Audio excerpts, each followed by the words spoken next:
A silent black triangle. Three bright lights, one at each corner with a single red light at the center, moving low and slow over Goshen, Kentucky at 6 in the morning. I saw it for maybe 10 to 15 seconds before I drove out of view. And I didn't stop because I had my kids in the car and I was taking them to get COVID tested so they could go to school. What I didn't know in the moment was that my own MADAR monitoring station back at my house had recorded something unusual at the exact same time. And that after I investigated it myself, checking flight tracking data, ruling out every conventional explanation I could find, this sighting would be published in the MUFON Journal. It's September 2021. I'm living in Goshen, Kentucky. It's pre-dawn, around 6:15 in the morning. I'm driving my kids to get COVID tested before school, one of those very normal, very 2021 things to do. At this point, I'm already deep into UAP research. I have a MADAR unit installed at my house.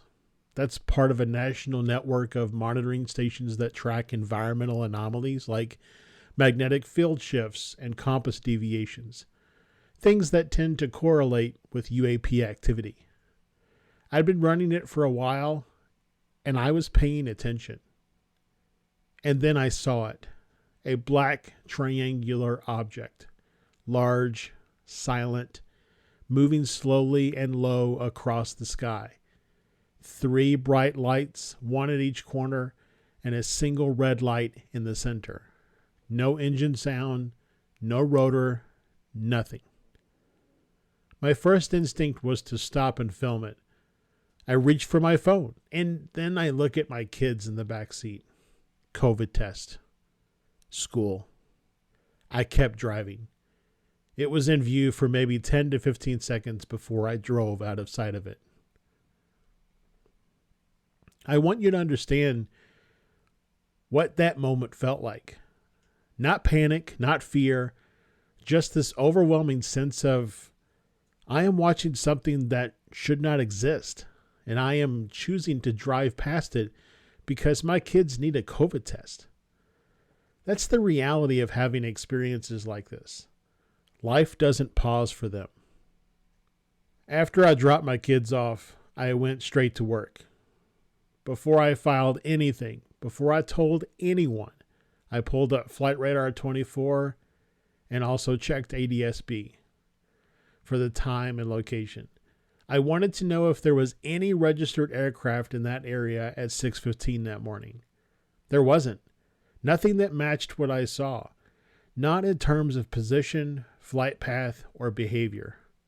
A slow, low, silent black triangle doesn't show up on commercial flight tracking because it's not a commercial aircraft. Then I checked my MADAR data, and that's when it got interesting. At the time of the sighting, my unit had recorded a compass swing of 186 degrees. To put that in context, true north is 0. A 186-degree swing means the compass was pointing almost directly the opposite direction from where it should. Something in that area was affecting the local magnetic field. At that exact moment, I was watching that triangle cross the sky. I filed a full report with MUFON, the Mutual UFO Network. I documented the eyewitness account, the flight tracking check, and the MADAR anomaly together.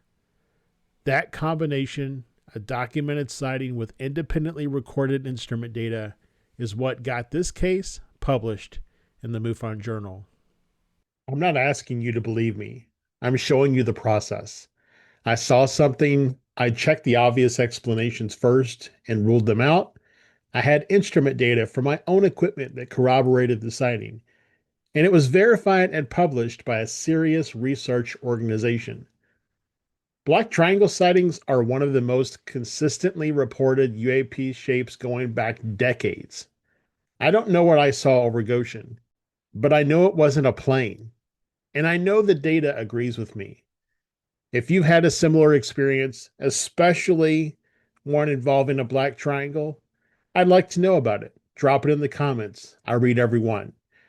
Subscribe if you want to follow along, and I'll link my other sighting videos below. Thanks for watching.